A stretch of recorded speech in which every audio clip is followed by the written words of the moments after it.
Bonjour à vous, dans cette vidéo je vais vous donner mes conseils et astuces pour rester motivé lorsque vous apprenez une langue étrangère. Il y a beaucoup de personnes qui m'ont demandé sur Instagram si j'avais déjà eu des coups de mou dans mon apprentissage de l'anglais et si c'est arrivé que je sois désespérée, que j'ai plus envie de continuer. Et bien oui, c'est clairement le cas. L'apprentissage d'une langue étrangère, c'est long, ça prend du temps et il faut trouver des astuces pour se remotiver malgré les échecs ou malgré des fois le peu de progrès qu'on fait. Alors même si vous êtes ultra motivé, ça ne suffira pas à tenir un apprentissage sur le long terme. Être motivé pour parler une langue, c'est bien, mais il faut absolument avoir un objectif précis. Si vous voulez parler couramment le chinois ou l'anglais et que vous n'avez pas d'objectif, vous n'avez pas de but précis, vous avez beau être motivé pour parler cette langue, si vous n'avez pas un but précis en tête, quelque chose qui vous motive vraiment, un objectif, une finalité, vous n'allez pas forcément tenir lorsqu'il y aura des problèmes et que vous n'allez plus voir de progrès. Si par exemple vous avez une certification TOEIC, BULAS ou autre à passer dans l'année, c'est un objectif précis et concret, ça vous motivera à apprendre au quotidien parce que vous savez pourquoi vous apprenez. Si vous envisagez de partir à l'étranger l'année qui suit ou dans quelques années, dans un endroit précis, ça vous aidera à vous motiver tous les jours à apprendre. Si à l'inverse vous apprenez pour apprendre, pour le fun ou parce que vous voulez être bilingue, que vous avez envie de dire je parle anglais, que vous n'avez pas un réel objectif, ce sera plus difficile de vous motiver parce que vous ne savez pas vraiment pourquoi vous apprenez. Je me souviens particulièrement d'un élève que j'avais eu en cours en entreprise via la formation CPF qui s'était fait financer donc cette formation d'anglais avec moi via son entreprise, donc il ne déboursait pas lui-même l'argent. Son entreprise lui avait dit bah voilà, on a la possibilité de te faire de l'anglais et on te le recommande vivement. C'est l'entreprise qui avait pris la décision pour lui. Alors lui était là en cours, il était bien content, il aurait bien voulu parler anglais, mais en fait il n'avait pas forcément envie, il était motivé pour le parler mais pas forcément pour l'apprendre. Il m'avait avoué dans une des séances que sa femme parlait anglais, donc quand il partait à l'étranger il n'avait pas besoin forcément de se motiver lui-même à parler puisque sa femme faisait le travail. Et au boulot il se sentait pas forcément gêné par ses lacunes, même s'il y en avait quand même pas mal. C'est l'entreprise qui lui avait mis un petit peu la pression pour suivre cette formation. Il n'y avait pas forcément de motivation extérieure, il n'y avait pas d'objectif ni de finalité. C'est pour ça qu'il n'avait pas fait vraiment beaucoup de progrès, je vous avoue. Moi-même, lorsque je veux me remettre à une langue que je pratique, que je connais déjà, par exemple l'espagnol, le norvégien, l'allemand, si j'ai un voyage en tête, que je sais que l'été prochain on va partir aux Canaries ou qu'on va retourner en Norvège, je mets un coup de boost à mon apprentissage et parce que je sais exactement pourquoi j'apprends et je sais très bien que les phrases, les expressions que je vais apprendre, tout ce que je vais faire pour progresser là aujourd'hui, ça me servira cet été. Donc clairement avoir un objectif précis va vous aider à progresser tous les jours. On va rester dans la thématique objectif, avoir un objectif lointain comme être bilingue ou parler couramment ou parler comme un natif, c'est trop loin par rapport à votre situation actuelle et ça vous semble inatteignable. Si vous êtes débutant et que vous me dites je veux être bilingue ou je veux parler couramment ou je veux travailler aux États-Unis, inconsciemment vous n'y croyez pas vous-même. C'est trop loin par rapport à votre niveau actuel et c'est décourageant. Vous allez avoir du mal à vous motiver parce que la tâche est trop ardue et trop compliquée. Il va vous falloir des années avant d'atteindre cet objectif qui semble trop loin. Même si votre objectif est d'être bilingue, de parler couramment, fixez-vous des plus petits objectifs atteignables qui seront valorisants lorsque vous allez les atteindre. Par exemple, si vous avez un niveau intermédiaire, dites-vous que d'ici 6 mois ou d'ici 1 an, je veux pouvoir comprendre l'accent américain plus facilement. Ou alors, je veux m'exprimer avec plus d'aisance et arrêter de chercher mes mots. Pour vous fixer un objectif concret, précis et à votre portée, je vous propose d'utiliser la méthode SMART. Alors chaque lettre correspond à quelque chose. S pour specific, il faut que votre objectif soit spécifique, que ce soit quelque chose de précis. Vous avez le M qui correspond à measurable, qui est mesurable. Vous avez ensuite le A pour achievable, qui est atteignable, donc c'est à votre portée. Vous avez ensuite le R qui correspond à relevant, qui est concret, qui est relevant pour vous, j'arrive pas à trouver le mot en français, et le T pour time bound, avec une limite temporelle. Si votre objectif c'est parler couramment, on va essayer de le modifier pour qu'il soit un petit peu plus smart. Le premier spécifique, vous voulez comprendre l'accent américain par exemple, measurable, comment vous allez pouvoir mesurer votre progrès, et bien vous allez pouvoir regarder une série par exemple, vous allez regarder Friends et vous allez dans 6 mois de nouveau regarder cette série pour pouvoir voir si vous avez fait des progrès, si vous comprenez mieux. Ensuite, vous avez achievable. Clairement, c'est atteignable de progresser dans un accent particulier et de mieux comprendre cet accent. Relevant, est-ce que c'est pertinent pour vous? Oui, parce que vous voulez potentiellement voyager aux États-Unis plus tard, par exemple. Et time bound, il vous faut une deadline. Donc, vous commencez à vous mettre à cet objectif aujourd'hui. Et d'ici Noël, d'ici 6 mois, vous voulez voir si vous avez fait des progrès, si vous comprenez mieux l'accent américain. Vous êtes nombreux à avoir des ressources sur Internet gratuites, que ce soit des vidéos YouTube, des applications, des sites internet et généralement vous avez souvent tendance à regarder un petit peu tout, avoir plein de ressources différentes, à papillonner à droite à gauche et au final les progrès ne se font pas forcément sentir parce que vous essayez de travailler un petit peu tout en même temps. Le fait de progresser vraiment, de sentir que ce que vous faites a un retour sur investissement, que tout l'investissement que vous mettez dans votre apprentissage concrètement vous aide à parler mieux anglais, ça va clairement vous motiver.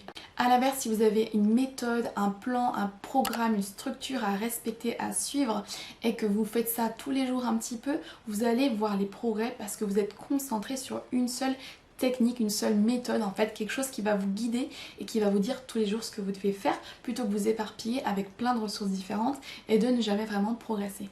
Il vous faut donc de la motivation, mais aussi une méthode pour pouvoir progresser et être de nouveau motivé. Donc c'est un cercle qui va être vertueux. Si vous êtes très motivé, que vous êtes organisé, que vous avez une méthode, vous voyez les progrès, ça va vous motiver également.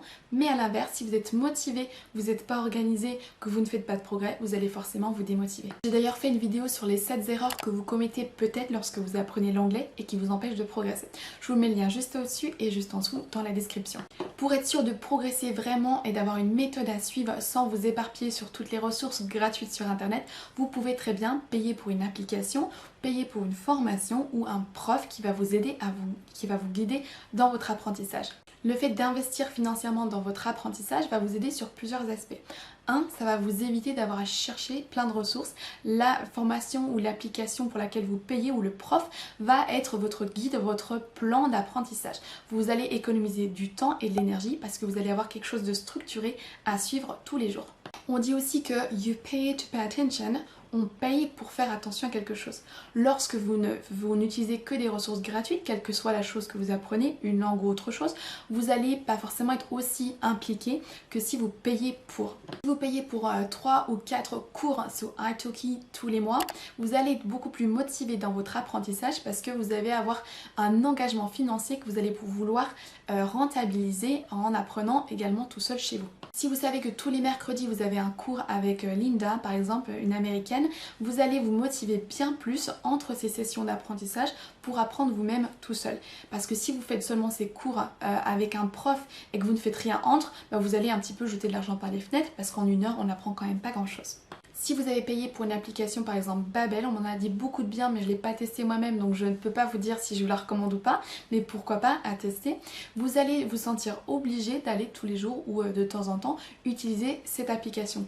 A l'inverse, si vous utilisez Duolingo ou autre chose de gratuit, il y aura moins de pression derrière pour que vous vous motiviez à apprendre l'anglais via cet outil. Attention, qui dit payer ne dit pas forcément qualité. Il y a un petit peu de tout sur internet, des applications payantes qui sont géniales et d'autres qui sont pas forcément top.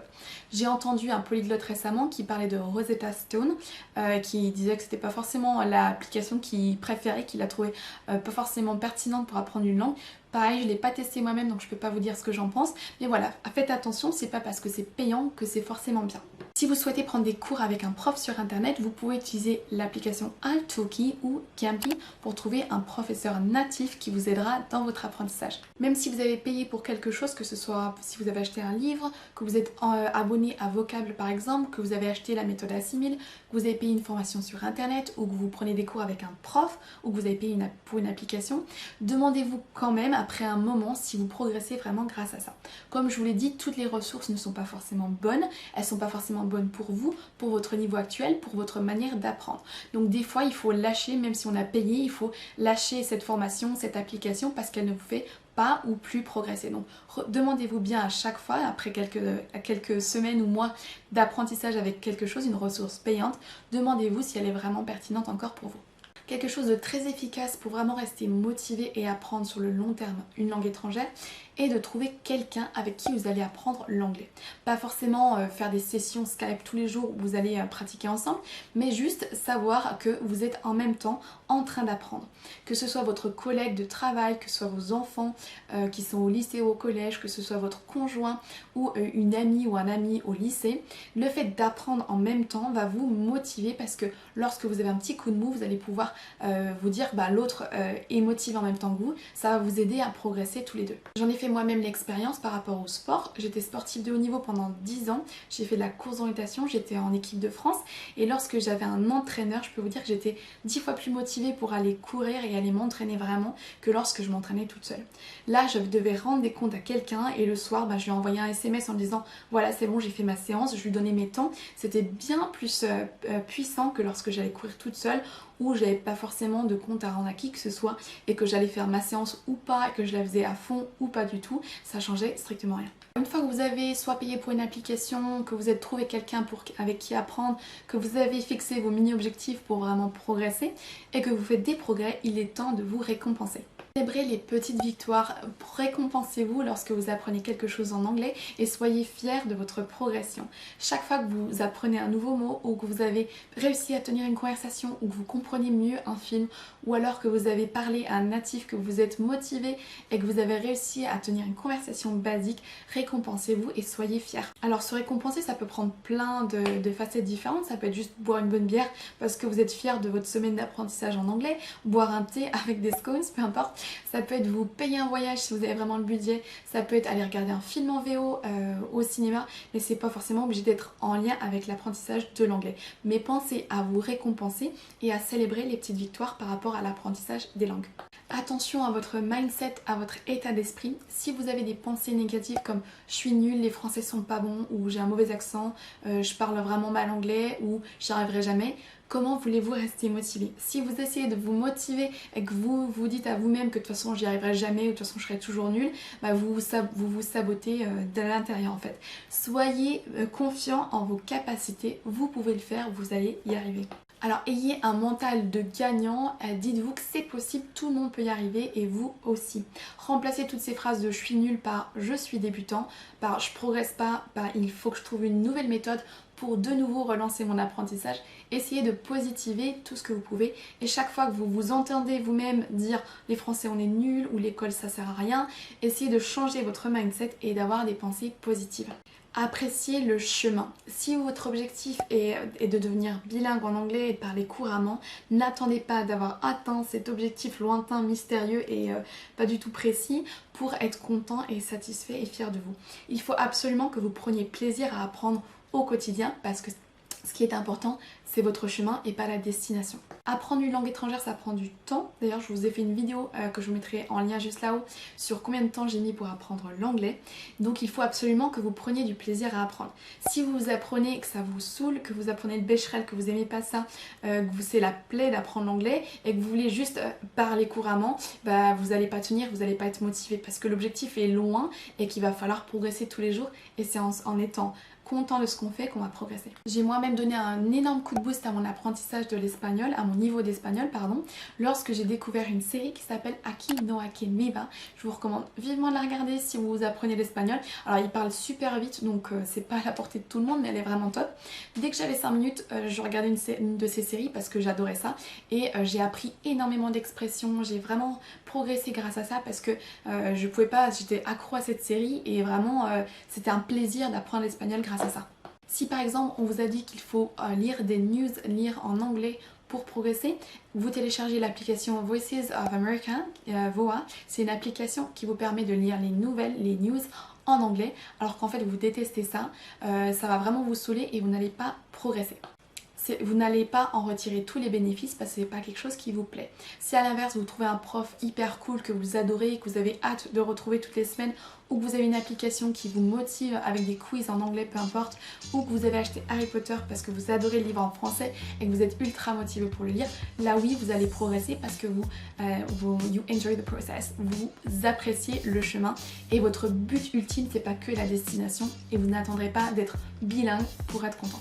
Dites-moi où vous en êtes dans votre apprentissage, si vous avez des moments de découragement. J'espère que ces conseils en tout cas vont vous aider à rester motivé parce que apprendre une langue c'est vraiment quelque chose de gratifiant et je vous conseille de vous accrocher parce que ça en vaut la peine. Bye bye and have a lovely day.